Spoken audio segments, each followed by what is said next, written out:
তারই পূজা করছি, যাতে মঙ্গল সমাজের মঙ্গল কামনা সবাই করে, নিজেদের মঙ্গল কামনা সবাই করে। শিব হচ্ছেন তারই প্রতীক, যিনি আপন মনে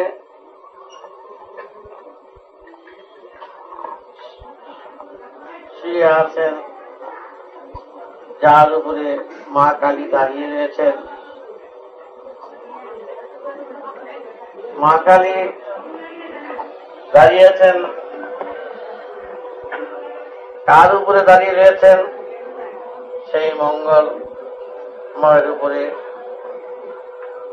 মঙ্গল চিন্তা করলে মঙ্গল যে হয়, তাই মা তার উপরে দাঁড়িয়ে রয়েছেন। মা হচ্ছেন শান্তির প্রতীক, মা তার উপরে দাঁড়িয়ে আছেন যে তোমরা শক্তির সাধনা করো, শক্তির পথে চলো, কর্মের পথে চলো, কর্মী হও, তবেই শান্তি পাবে, মঙ্গল হবে। শিব, সদাশিব, তিনি আজীবন তিনি সাধনা করে আসছেন। শিশু বয়স থেকে তিনি জন্মগত সিদ্ধ ছিলেন, তাই শিশু বয়সে তিনি অষ্টসিদ্ধ ছিলেন।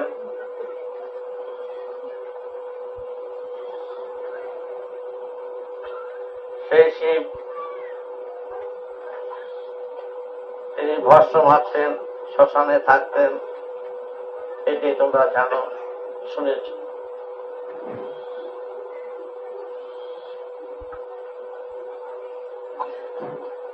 পার্বতীকে তিনি বিবাহ করেন, যিনি পর্বতের প্রধান উঁচু ছিলেন, তিনি পর্বতের কন্যা। সেই পার্বতী তাকে সাধনা করে পররূপে পেয়েছেন। সেই ভগবতীর পুজো আমরা প্রতি সমারোহে করে থাকি।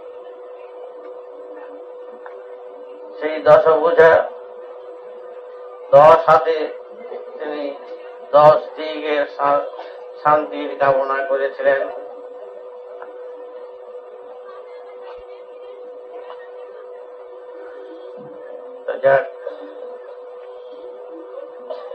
তোমরা শক্তির পূজারী, বেদের পূজারী, তোমরা বেদের চর্চা করবে, সব জানতে পারবে কিভাবে তারা সমাজকে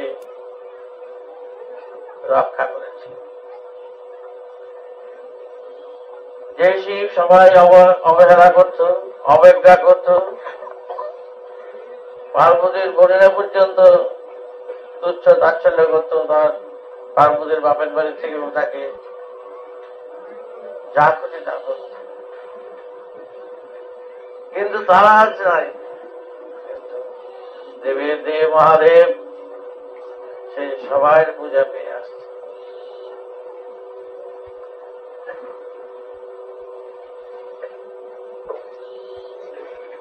তার জন্মদিনে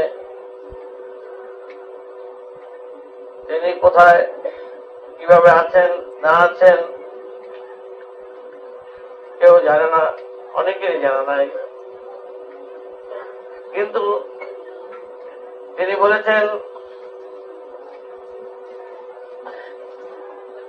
আমি পাথরের ভিতরে নিজেকে ছবি দিয়ে রয়েছি, আমি পাষাণ, আমায় খুঁজলে আমাকে পাবে। তাই পাষাণ হয়ে তিনি পূজা পাচ্ছেন, কিন্তু সেই পাষাণের ভিতরেও যে তিনি আছেন, সেই সারা বহু ব্যক্তিকে দিয়েছেন বহু ব্যক্তি অবগত আছেন, বহু সাধক এই বিষয়ে অবগত আছেন।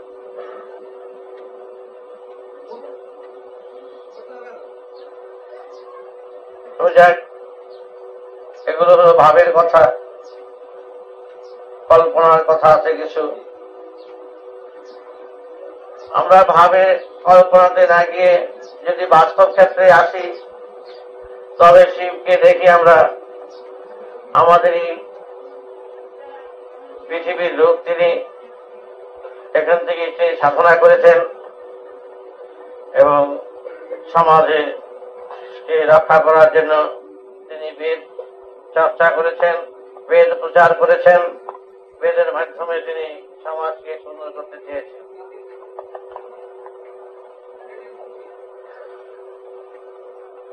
তিনি বেদ পাঠ করেছেন। বেদ পাঠ করার চেয়েও তিনি প্রকৃতির বেদকে তিনি ভালো করে জানতে চেয়েছেন। এই বিশ্বের বেদ, জগতের বেদ, যা জানলে সব জানা যায়, সেই বেদকে তিনি ভালোভাবে জেনেছেন। তাই তিনি দাঁড়ে দাঁড়ে এই প্রচার কাজ করেছেন। তিনি হাতে অস্ত্র ছিল একটি মাত্র, সেটা হল ত্রিশূল। এই ত্রিশূল তার কথা বলতো। এই ত্রিশূলকে মন্ত্র করে দিলে ত্রিশূল সত্য, এরকম ত্রিশূল তার কথা বলতো। ত্রিশূলকে যদি বলতো যা ওখানে যা জয় করে আয়, এই করে যা বলতো ত্রিশূল তাই সত্য। এরকম তার হাতে সেই ত্রিশূল ছিল। এখনকার ত্রিশূল কথা বলে না কেন, শোনে না কেন? আমরাই শুনি না আমাদের কথা, তাই ত্রিশূল আমাদের কথা শুনে না। আমরা যা করি আমাদের বিবেকের বাইরে, চেতনার বাইরে, চৈতন্যের বাইরে। আমরা যা কিছু সমাজে যা কিছু বেশিরভাগ করছি, আমরা নিজেদের বিবেকের বাইরেই বেশি কাজ করছি। তো বাইরে বিবেকের বাইরে যে কাজ করি সেটা অপরাধ বলা। তাই সেই জন্যই আমরা আমাদের কথা শুনি না, বিবেকের কথা শুনি না, আমাদের কথা ত্রিশূল শুনি না। শিব ছিলেন বিবেকের উপর নির্ভরশীল। বিবেককে ফাঁকি দিলেন না, এড়িয়ে যেতেন না। বিবেকের উপর নির্ভর করে তিনি সবসময় চলতেন বলেই ত্রিশূল তার কথা শুনতেন। আমাদের আমরা যদি এখন ত্রিশূলকে কথা শোনাতে হয়, আমাদের কথা ত্রিশূল শুনবে, এই অভ্যাস করতে গেলে সময় চলে যাবে। তবে ত্রিশূল আমাদের কাজেও লাগাতে হবে।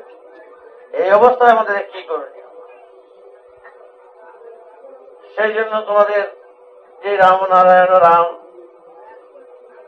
যে গীত, যে গান, যে বেদ বাণী, বেদের সুর তোমরা করছ, এর মাধ্যমে তোমরা খুঁজে পাবে ত্রিশূল ঠিকই কথা শুনবে, সময় মতো ও জবাব তোমাদের ঠিকই দেবে, ও তোমাদের মঙ্গলই।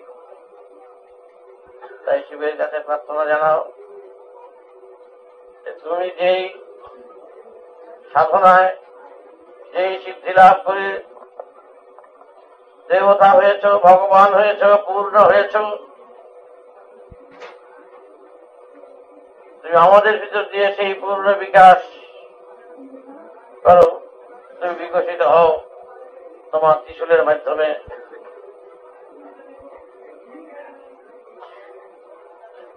তাই তোমরা যে ত্রিশূল ঘরে ঘরে বসিয়েছ, যে ত্রিশূল হাতে করে নিয়ে যাচ্ছ, এই ত্রিশূল তোমাদের কথা, এই ত্রিশূল তোমাদের শান্তির পথে নিয়ে যাবে।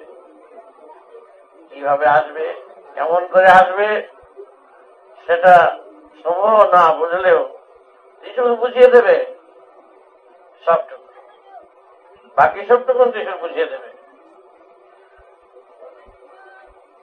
তাই আমাদের এখন একমাত্র কাজই হল কীর্তন করা, ঘরে ঘরে কীর্তন করা, শাখা প্রশাখা বাড়িয়ে তোলা চারিদিকে, আর প্রত্যেকের ভাই বোনের সাথে একত্রিত হয়ে কাজ করা, হিংসা দেশ যা কিছু আছে বর্জন করে ভালোবাসার মাধ্যমে তোমরা করেছ তোমাদের সেই সন্তান দল। এই সন্তান দল কোন রাজনীতির দল নয়, সেটা বহু বছর আগ থেকে জানো, কিন্তু অনেকে আমাদের এই ভুল বুঝে আসছে। সন্তান দলের ভিতরে যদি কেউ অন্যায় অপরাধ করে তার জন্য সে নিজে দায়ী, সেই জন্য সন্তান দল দায়ী। সন্তান দল স্বচ্ছ পবিত্র, সে পবিত্রতা দিকে এগিয়ে যাচ্ছে, সেইভাবে সে কাজ করবে। তোমরা দলাদলি ভুলে যাও, নিজেদের ভিতরে নিষ্ঠা প্রতিষ্ঠিত করে একত্রিত হয়ে তোমরা সবাই কাজ করে যাও। আর রাম রাম কীর্তন করে, তাই তোমাদের আর বেশি কিছু পরিশ্রম করতে হবে না, অল্প পরিশ্রমই তোমরা বেশি লাভ পেয়ে যাবে।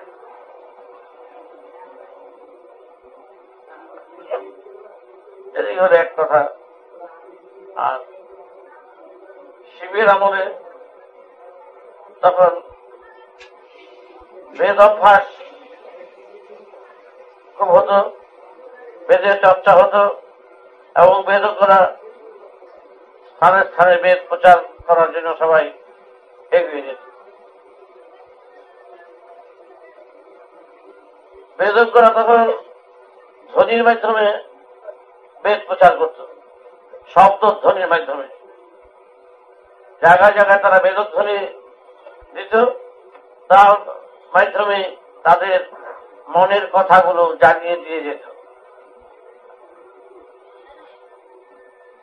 ধ্বনিগুলোর অর্থ কেউ জানত না, ধ্বনিগুলোর উপকারিতা ছিল যে শুনলে কাজ হবে, কি কাজ হবে সেটা জানা নাই, কিন্তু কাজ হয়ে যেত সেটা ওরা বুঝতে পেরেছ। তাই এই সময় তো বেশি বলা নিষেধ আছে, মানে সময় উপযোগী যতটুকু বলা দরকার ততটুকুনি বলব। আমি রাজনীতির কথা বলি যাই, কোনদিন বলবো না, তো কথাগুলো সময় বলতে গেলে রাজনীতির আগে, তাই সে কথাগুলো প্রায় এখন ছেড়ে দিয়েছি। শিব যখন সাধনা করতেন,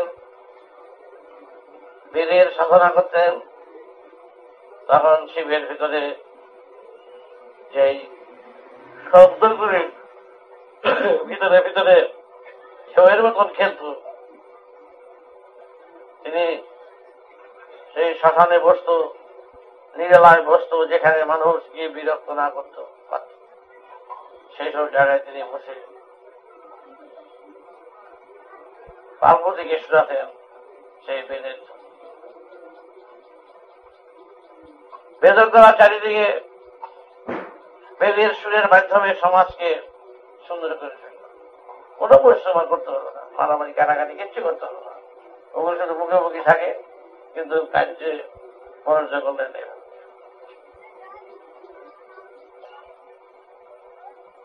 বেদজ্ঞরা যারা বেদের উপর দখল আছে তারা বেশ সময় একত্র বসতেন, রাস্তায় তারা বার হয়ে যেত, আর বেদের সুর, আমি তো সুরটা পাওয়া যায় না,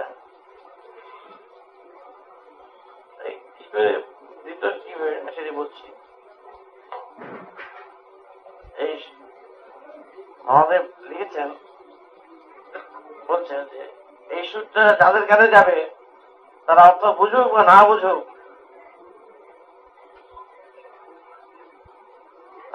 তারা পবিত্র হয়ে যাবে। ওটা বেদ বাণী,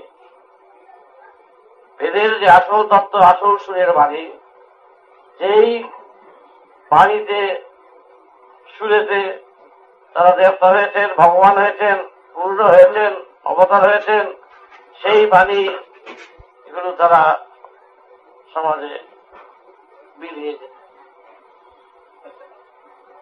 হাজার হাজার লোক সেই ধ্বনি শুনত, ধ্বনি শুনে তারা আবার তারা অভ্যাস করত।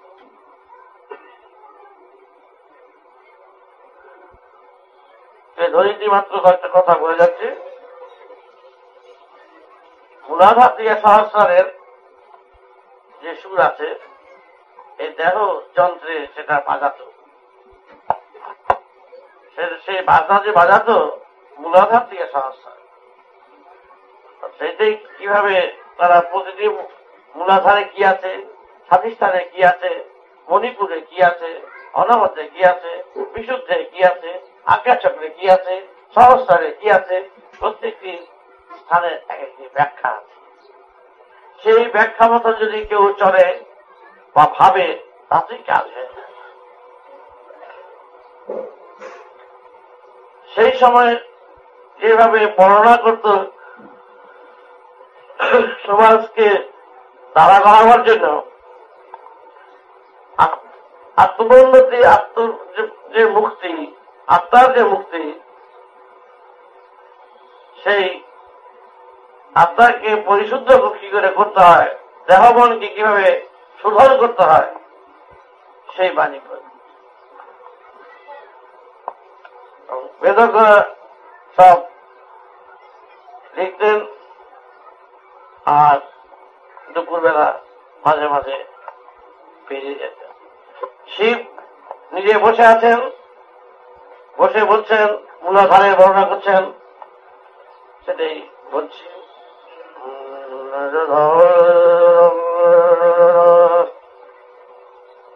তোমরা শুধু চোখ বুঝে শুধু একটু শুনো, গলা তো ভালো না, শুনতে ভালো না, শুধু আমি শব্দগুলি বলে যাচ্ছি, তোমরা মন দিয়ে শোনো। আর বেশ চোখ বুঝে মহাকাশে বিচরণ করো, মনে মনে বলে যাবো যে তোমরা মহাকাশে বিচরণ করছো। শিব যেটা করতেন, শিব করতেন কি, ওটা করে তিনি মহাকাশে বিচরণ করতেন। ওরা বসে বসে চিন্তা করবে, শিব নিজে উঠে যেতেন। সেটা তোমরা গভীর চিন্তা করো। এই কয়েকটি শব্দের মাধ্যমে প্রকৃতিকে বুঝিয়ে দিত।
মূলাধার চলছে,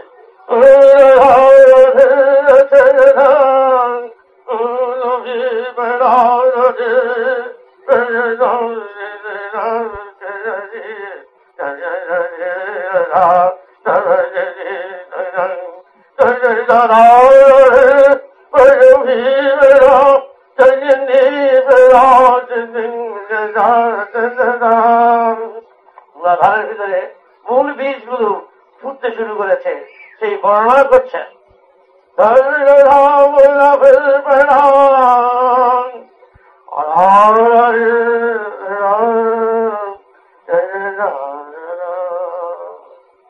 মূলাধারে বীজ ফুটে গগনের সর্প ক্রমশ ক্রমশ মাথা উঠিয়ে ফানা বিস্তার করতে চলছে। তখন স্বাধিষ্ঠানে এসে তারা কি করলেন, এখানে বীর্য তৈরি হয়, এখানে সন্তান উৎপত্তি হয়। যে স্থানে সেটা স্বাধিষ্ঠান, সেই স্বাধিষ্ঠানে এসে কি বললেন, যে এতটুকুনো কাম বীজ, এতটুকুনো বীর্যপাতের যেই আনন্দ উপভোগ করছো তোমরা, তার চেয়ে লক্ষ লক্ষ কোটি কোটি কোটি কোটি গুণ মহা আনন্দের তৃপ্তির স্থান হচ্ছে সেই সহস্রারে। এতটুকুনো স্বাধিষ্ঠানের এক ফোঁটা বীর্যপাতের আনন্দে তোমরা আত্মহারা হয়ে সমাজকে বিনষ্ট করছো।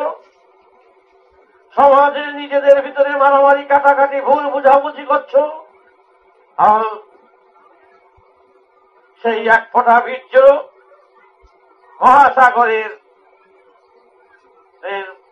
এত বাড়ি এত জল, তার চেয়ে এক বিন্দু জল ফোঁটা মাত্র, তার আনন্দেই তোমরা আত্মহারা। সেখানে সন্দেহ, দ্বন্দ্ব, ঝগড়া, বিভাগ, নানা রকম ছল বল কৌশল সমাজকে নষ্ট করতে এতটুকু দ্বিধা বোধ করছ না, সেই হল স্বাধীনতা।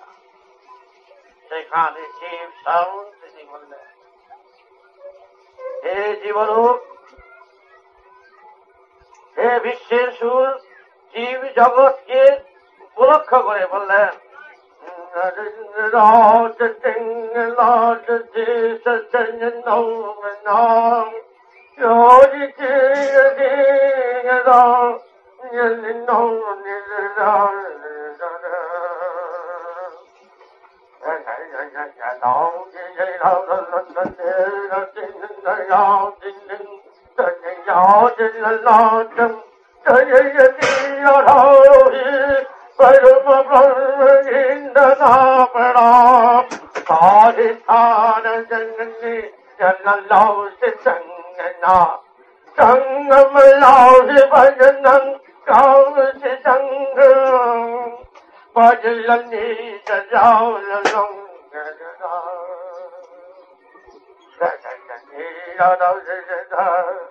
এই ঢেউয়ের বছর চলছে, ঢেউ যেমন আসছে যাচ্ছে, বাতাস বহনে যেমন বাতাসে যেমন সেই একটা সুর একটা নিনাদ বহন করে যাচ্ছে, সেই নিনাদ ধ্বনি বহন করছে গুরু গম্ভীর সেই মেঘের গর্জনের মতো।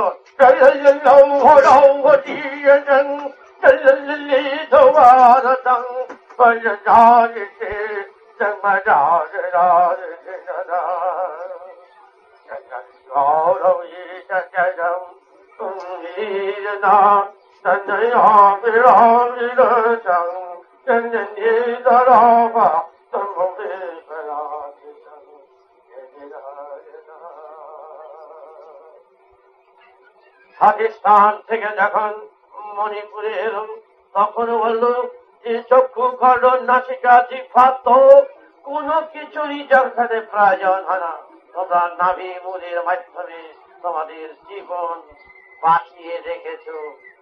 সেই যখন মাতৃগর্ভে ছিলে তখন নাভি দ্বারাই তোমরা খাদ্য সংগ্রহ করে তোমরা বেঁচেছিলে। সেই নাভি মূলের মূল গ্রন্থিতে আছে সেই মূলাধারের মূল সুরের মহাকাশের বর্ণনা।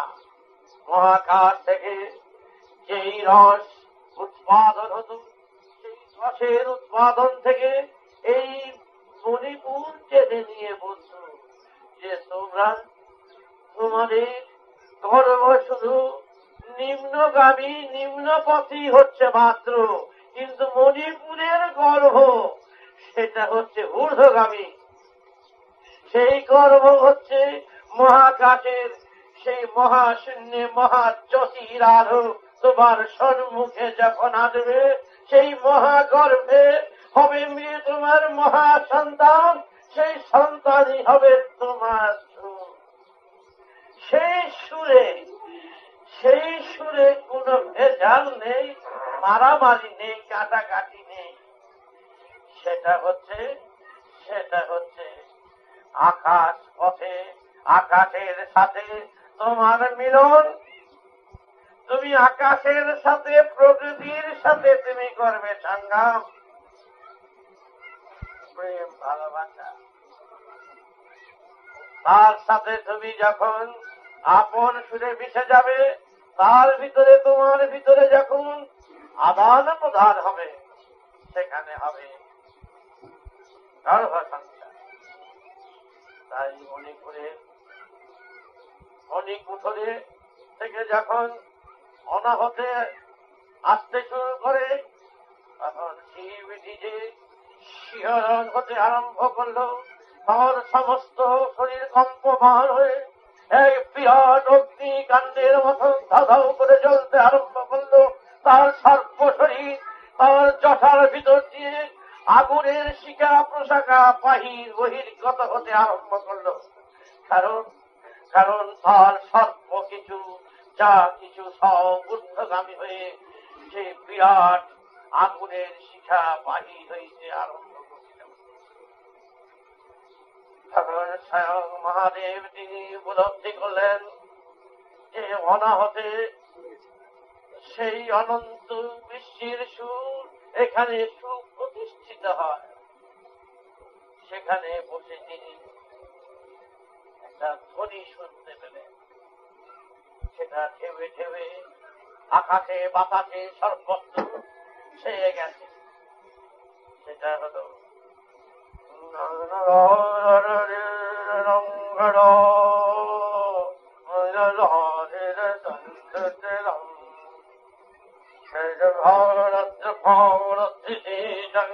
জগতুম জন্নাম প্রজবিতম ভারতীয় শরধাম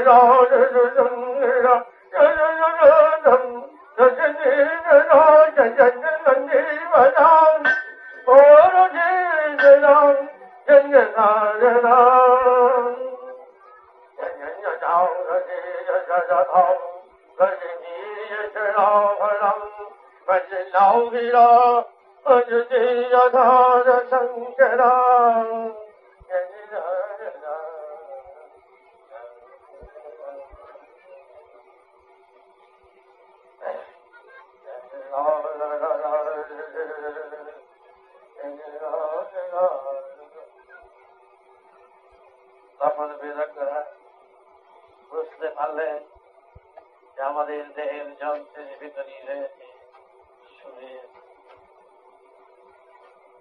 কেন্দ্র। এই যন্ত্র বাজাতে পারলে বিশ্বের তারা বিশুদ্ধে এলেন, এখানে এসে শোধন করলেন, সব সুরকে এক সুরে বাঁধলেন, বেঁধে আজ্ঞা চক্রে। তখন আজ্ঞা চক্রে এসে তিনি দেখতে পেলেন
আগাছাগাছি আরম্ভ হয়ে গেল।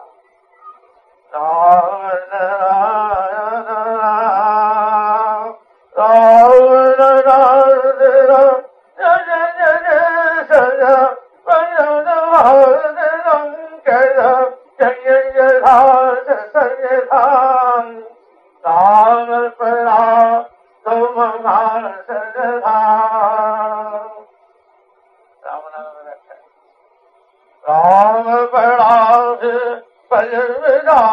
सदा मुझे क्या जान और मेरा राम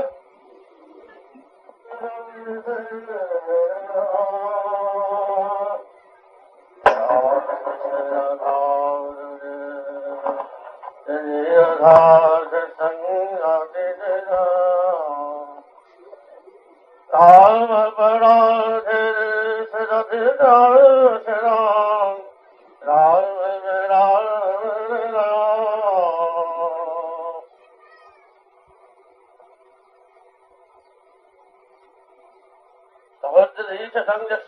भारत तमाम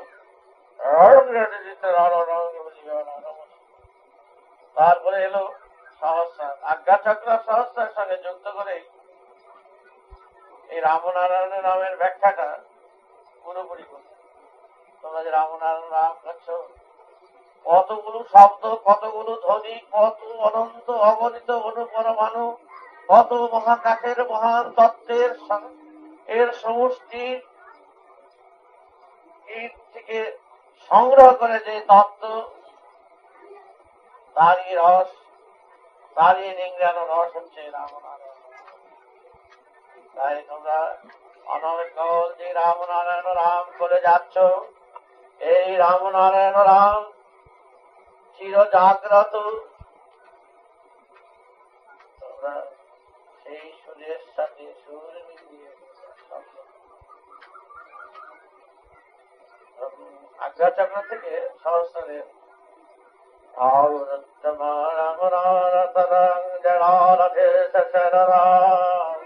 রাম নারায়ণ রাম রাম রাম রাধি গঙ্গরু ভরা রাম রাধে রাধা রাম নারায়ণ রাম মহাগাজ সঙ্গনুরাজ अनभीतमारभीत शंकर जगत वाभिति विरधाम राम नारायण राम नारायण राम नारायण राम बड़ा बड़ा रथे चला संगिराज किया पराभिति परम भाव धीर दुर्धाम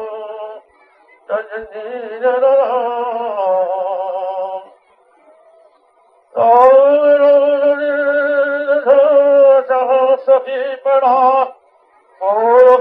समान स्वयं महादेव शंभ परावित शंकर शंकर नीन तवरा क्षीर संदराधि शंकरो शंकर सिधा पराधिधं वीरपिंगल सुसमनभा सजनाधिरासनम त्रिशूलहं पलापदादि शंकर जगत्वा बड़ा विराधा शिव शंभ परमानंद पराभिगतिरतम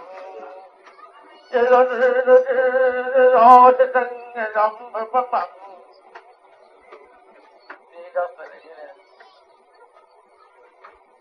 कपाल लंगलास संधरा नीशलास नीशस्त लिखिल राम नारायण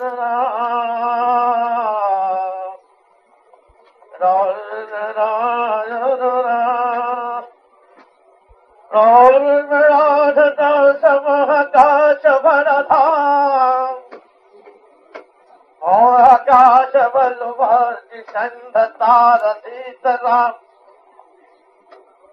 नारद नारद नरदान नरद नीरजंग दारम तो अपराय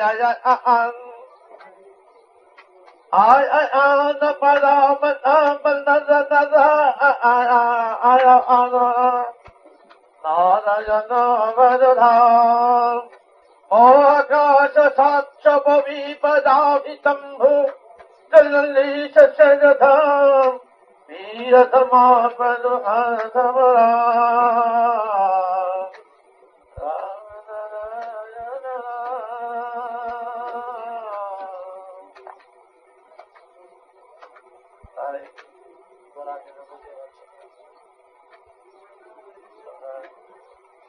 এই মহানাম এই মহাবীর থেকে আজ তোমাদের কাছে এসেছে স্বয়ং শম্ভু ভোলানাথ মহাদেব। তিনি নিজ হস্তে লিখিলেন, তিনি এই লিপিবদ্ধ করিলেন মহাবাণীর মহা শক্তি থেকে, যে মুক্ত বাণী প্রয়োজনীয়তা আছে, সেই মুক্ত বাণী হল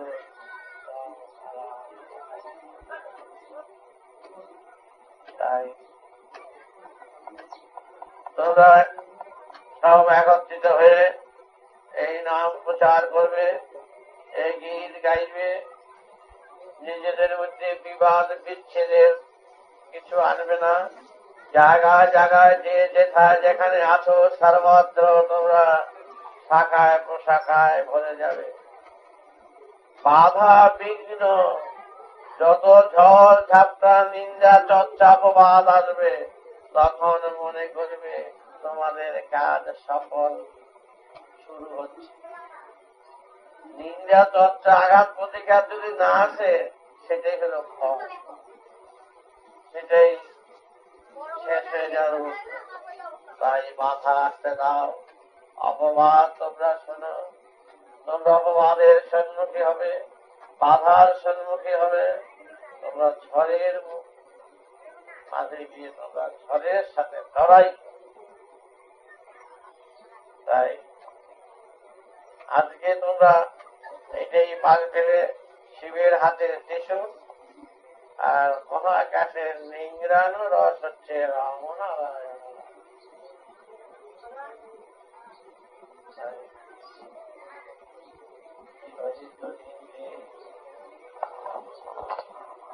আসছে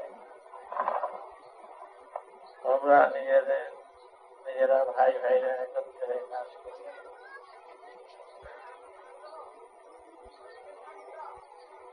তবে অনুভূতি দর্শনের আকাঙ্ক্ষা করতে যেও না। ধর্মই তোমাদের কর্ম, কর্মই তোমাদের ধর্ম, সেইভাবেই তোমরা চলবে।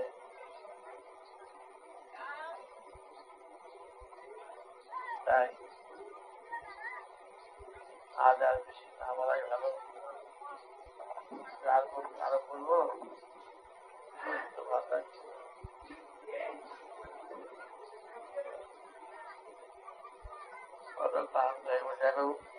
কয়েকদিন আগে গেলাম বাঁকুড়া, পুরুলিয়া, সোনামুখী, আরো গ্রামে গ্রামে। সেখানে প্রায় 30,000 উপরে দীক্ষা নিয়েছে শুধু 11 দিন। তো 3,000 4,000 দীক্ষা নিয়েছে, সারাদিন রাত পরিশ্রম করেছে। এসব থেকে পরিশ্রমের হাত থেকে রেহাই পাবে। তোমরা তোমাদের আর আমার বলার কিছু নেই। আমার অন্তর দিয়েছি তোমাদের হাতে, ভালোবাসা দিয়েছি, স্নেহ দিয়েছি। তোমাদের উপরে আমি নির্ভরশীল।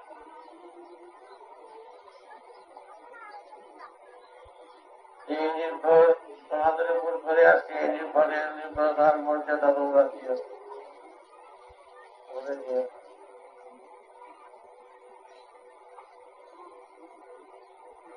আমি যেই ভার, যে দায়িত্ব তোমাদের নিয়েছি,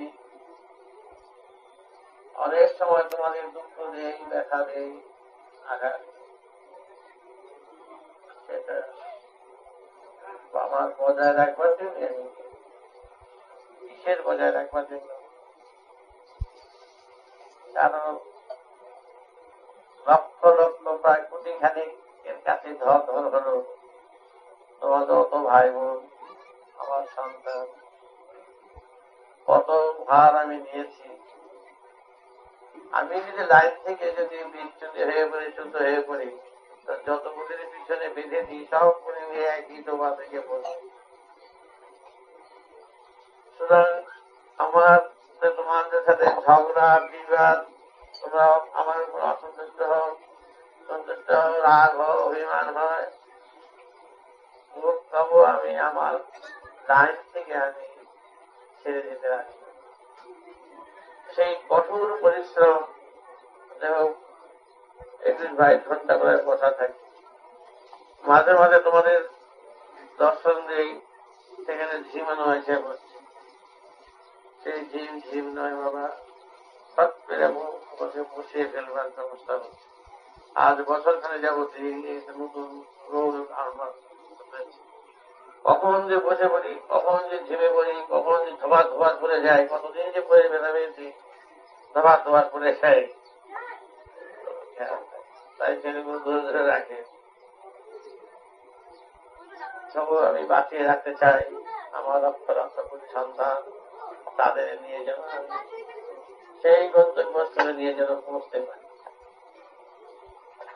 তাই তোমাদের কাছে একটি কথা, আজ তার জন্মদিনে তিনি যে গুরুভার দায়িত্ব নিয়ে শ্মশানে মশানে থাকতেন, কেন থাকতেন? তার ভক্তদের সহজে নিয়ে নিতে পারে। আমি সমাজ সংসারে অংশগ্রহণ করে, অংশ নিয়ে নানা ঝঞ্ঝট, আঘাত, প্রতিঘাতের ভিতর দিয়ে চলছে। তাই অনেক সময় পারলেও অনেক সময় কাজ করি না। কেন করি না? যে একটা কণা কণা নিয়েই পৃথিবী, একটা কণার এমনি নিলে পৃথিবী ক্ষয় হলো কিনা বলতে পারো না, কিন্তু অনেকগুলো কণা নিয়ে এই পৃথিবীটা, অনেকগুলো ফোটা ফোটা জল বৃষ্টি পরে করে সাগর হয়, নদী হয়। তাই তোমাদের এই ক্ষুদ্র ক্ষুদ্র আকাঙ্ক্ষা যদি আমি পরিপূর্ণ করি, যদিও অতি ক্ষুদ্র ছোট, আমাকে করতে কোনো অসুবিধা নাই, কিন্তু এইরকম ক্ষুদ্র ক্ষুদ্র যদি একত্র হয়ে যদি এটা বৃহদে বৃহদে পরিণত হয়ে যায়, তখন তো আমার তো অসুবিধা করতে পারে। তাই যাই হোক, তোমরা ঝগড়া করো, বিবাদ করো, কথা বলো বা না বলো, তোমাদের এই বৃহৎ স্বার্থে, এটাই আমার স্বার্থ, যাতে আমি এই বিশ্বের পথিগামী যে লাইন দিয়ে তোমাদের বেঁধে রেখেছি, সেই লাইনের শেষ গন্তব্যস্থলে যাতে তোমাদের নিয়ে পৌঁছে দিতে পারি, এটাই হলো আমার একটা ধারণা, এটাই হলো আমার কথা, সাধনা। আজকের দিনে তার জন্মদিনে এই কথাই তোমাদের বলে। তাই ইঞ্জিন পিছনে থাকে বগিগুলোকে ইঞ্জিন টেনে নেয়, ইঞ্জিন যেখানে পৌঁছে বগিগুলো সেখানে গিয়ে পৌঁছে।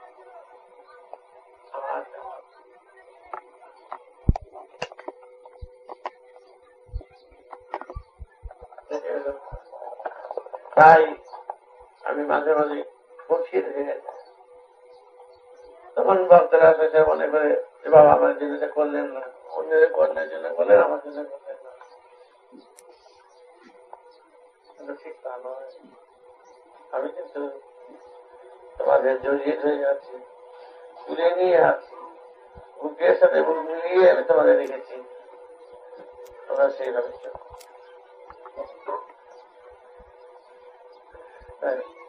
বহু পরিশ্রম আমার করতে হচ্ছে। তাই মাঝে মাঝে বলছি, যতটুকু করার কাজ একটু করছি, তোমরা আমার সাহায্য করো, এই সহযোগিতা করো সন্তান হিসাবে, যাতে আমি এই কাজগুলো সুন্দরভাবে করে যেতে পারি। এখন তোমরা বলো যে সংসারের যত যা কিছু ঝামেলা আছে এগুলো বলো না, এগুলো বলছে এগুলো দেন আমার শেষ বলে আমি বলবো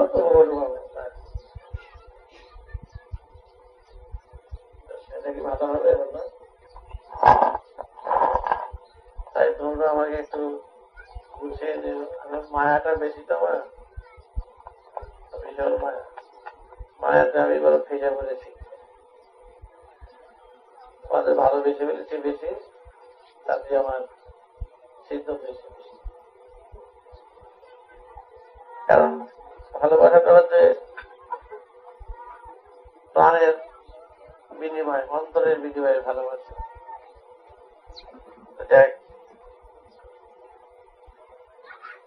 যে কাজ নিয়ে এসেছি, যেইভাবে এসেছি, যা নিয়ে এসেছি, তোমরা কি সেখানে যেতে চাও, করতে যাও? তো আমরা যাদের চিরযুগ আমরা একাত্ম থাকতে পারি সেটা চাও না? তাহলে তোমাদের সাথে আমার এই কথাই রইল, আমার সাথে তোমাদের এই কথা করা করে রাখছি। যদি একটু ভাব বাচ্চার মতন কথা, তোমাদের কাছে আমি শিব চতুর্দশীর উপলক্ষে এই কথাটা জানিয়ে যাচ্ছি।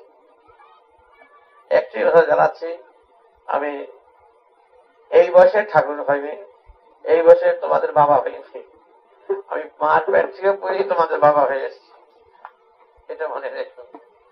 এটা গল্প নয়, আমি তো আর বিলের থেকে আসিনি। তো আমার মাস্টার বসকে তো মাস্টার মহাশয় দেখেছো, ওই বসে আছে, দেখো যে মাস্টার মশাই পড়াতেন দেখেছো, আছে এসছে, দেখো আছে, তোমরা দেখেছো দেখো রেখে। আমি চাই আমি যেইভাবে যার ভবিষ্যৎবাণীর উপরে আমি তোমাদের কাছে এসেছি, শিশু বয়স থেকে এসেছি, 5-7 বছর বয়স থেকে কেউ দীক্ষা দেয়, তা গল্প নয়। স্কুলের মাস্টার, হেডমাস্টার, পাঠশালার মাস্টার, প্রতিবেশী সবাই এসেছে। সুতরাং তোমাদের সাথে যে রক্তের সম্পর্ক করে নিয়েছি, এই 60-70-80 জন্য আমরা যেন ডুবাতে বেড়ে সবাই না বলি, সেই জন্য আমি নানা বেশ ধারণ করে আমি অনেক সময় এড়াবার চেষ্টা করি। তাই এইটুকু আজ তোমাদের বলে যাচ্ছি, আমি ঠিকই করব যাতে সমস্ত সন্তানরা যারা আমার আছে, তোমাদের ভাই বোনরা যারা আছে, আমরা যাতে সেই জগতে, সেই লোকে, আজ্ঞাচক্র লোকে, সহস্র লোকে, যাতে আমরা সবাই একত্রিত হয়ে আবার যাতে আমরা সবাই সেইভাবেই আমরা যেন চিরকালের সাথী হয়ে, চিরযুগের প্রতীক হয়ে, আর যেন এই পৃথিবীর জ্বালা যন্ত্রণা, জন্মের জ্বালা যন্ত্রণা আর যেন ভোগ করতে না হয়। আমরা মুক্ত আকাশে মুক্ত পাখির মতন যেন সর্বত্র বিরাজ করতে পারি, নিজের ইচ্ছা ভেবে, নিজের স্বেচ্ছা। এই ইচ্ছা শক্তি যাতে তোমাদের জাগিয়ে তুলে সেই মহালোকে মহাশক্তির পথে যাতে গিয়ে সেখানে বসাতে পারি, তারই চেষ্টা, তারই সব কিছু যাতে করতে পারি, সেটা তোমাদের দেখতে হবে, আমি করবো, এও তোমাদের জানা। তোমরা যখন চাচ্ছ আবার বাপ বেটারা একাত্র হয়ে, আবার সবাই একাত্র হয়ে আমরা পরমা আনন্দে সমস্ত রোগ শোক ব্যথা বেদনার ঊর্ধ্বে আমরা সেই মহা আনন্দের সাধনায় যাতে একত্রিত হয়ে সেই সাধনায় চিরতরে ডুবে থাকতে পারি, সেই স্থানটি, সেই স্তরটিতে যাতে আমরা পৌঁছতে পারি, যেতে পারি তারই চেষ্টা করছি, এবং তোমরা যাবে এবার সত্যি তোমরা তো চাও, সবাই তো চাও। আচ্ছা, আমরা আবার সেখানে গিয়ে আমরা নতুন সমাজ সংস্কার করে তুলবো। হ্যাঁ, শুনতে একটু গল্প গল্প লাগছে না? এটা ঠিক গল্প না, এটা আমার নিজের কথা, তোমাদের ভাববার না। আমি যে পথের পথিক সেই পথিকের কথা বলছি। এটা এই কথা বলা সবসময় নিয়ম নিয়মের, কারণ যে কথা বোঝানো যাবে না সেই কথা বলা নিষেধ আছে। সেই কথা আমার নিজের কথা, চতুর্দশীর উপলক্ষে আমার নিজের কথাটি তোমাদের সাথে ব্যক্ত করছি। এটা আমার ঘরের কথা, কারণ তো তোমাদেরই কথা।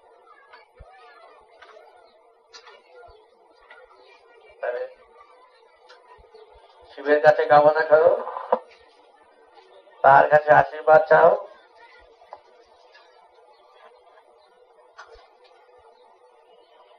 তোমার বাবা তো আশীর্বাদ করছে নেই, গঙ্গার পারে বসে তোমরা এই বাণী শুনলে, বেদ বাণী, যাতে তোমরা শুদ্ধ পবিত্র হয়ে যাতে মিশে তোমাদের নিয়ে যেতে পারি।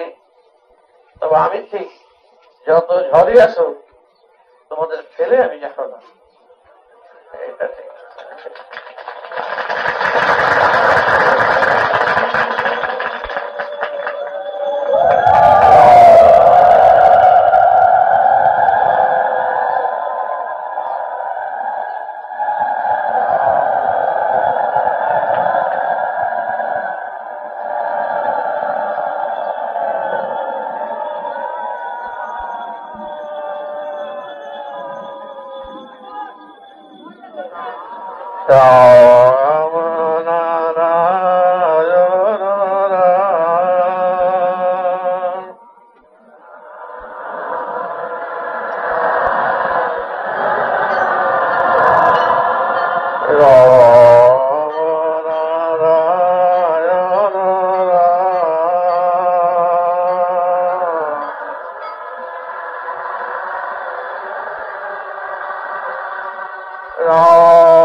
রাম নারায়ণ রাম নারায়ণ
আস্তে আস্তে আস্তে বন্ধ করো বন্ধ করো বন্ধ করো। আচ্ছা, আর যদি শেষ হতে মনে আর বেশিক্ষণ বাকি নেই, 3টা 3টার মধ্যে হয়ে যাবে না, ছেড়ে যাবে 3টার মধ্যে 3টার মধ্যে ছেড়ে যাবে। হ্যাঁ, আর এটা বাজলে ওইখানে গিয়ে তোমরা শিবের কাছে গিয়ে প্রভু মিশা নিশা বসে সেগুলো ওই গানটা জোরে জোরে বাকিটুকু তার শিবের কাছে গিয়ে তোমাদের কাগজে মেনে দিতে যেন তাকে শ্রদ্ধা নিবেদন করো। তার জন্মদিনে তোমাদের ইষ্ট, তার কাছে শ্রদ্ধা নিবেদন করো। তার কাছে বলো যে তুমি তোমার খুশি করতে পারিনি, আমরা অজ্ঞ, তোমার নিজ গুণে ক্ষমা করো, এমনি মনে মনে প্রার্থনা তাকে জানাও। ওই গানটা শেষ করে তোমরা গঙ্গার কাছে গিয়ে গঙ্গা জল ছিটিয়ে ওই চতুর্দশী শেষ হয়ে যাবে। আর বেশি বাকি নেই, 2টা বেজে গেছে, আর 8 ঘন্টার মধ্যে শেষ হয়ে যাবে, পুজোটা আরম্ভ হয়ে যাবে। তো ওইখানে গিয়ে এখানে বসে বসে করো, ওখানে গান করুক একজনের বসে চলে চলে, আর ওখানে গান করুক, এমনি গান করুক, আর তোমরা সামনে সাথে সব ওদিকে মুখ দিয়ে এদিকে মুখ না দিয়ে ওদিকে মুখ দিয়ে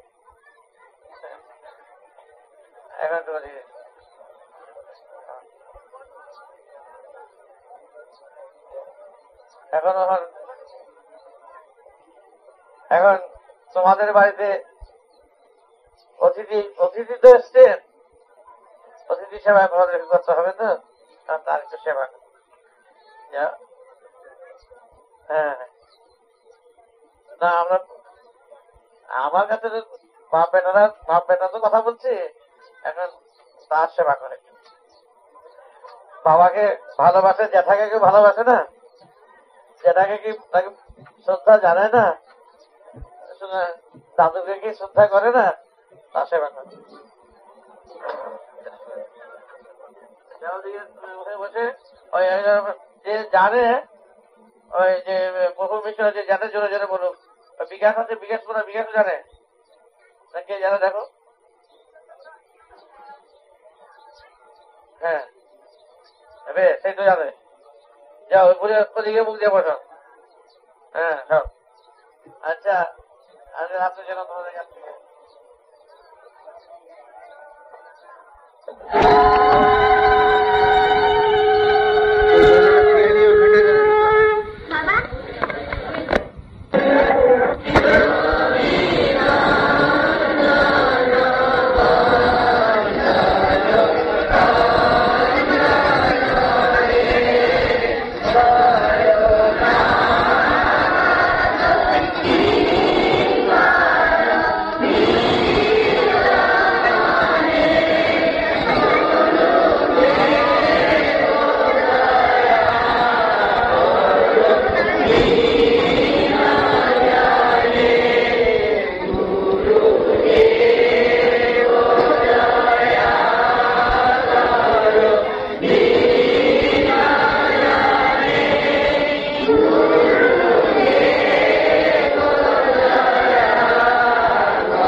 तस्मै श्रीगुरवे नमः।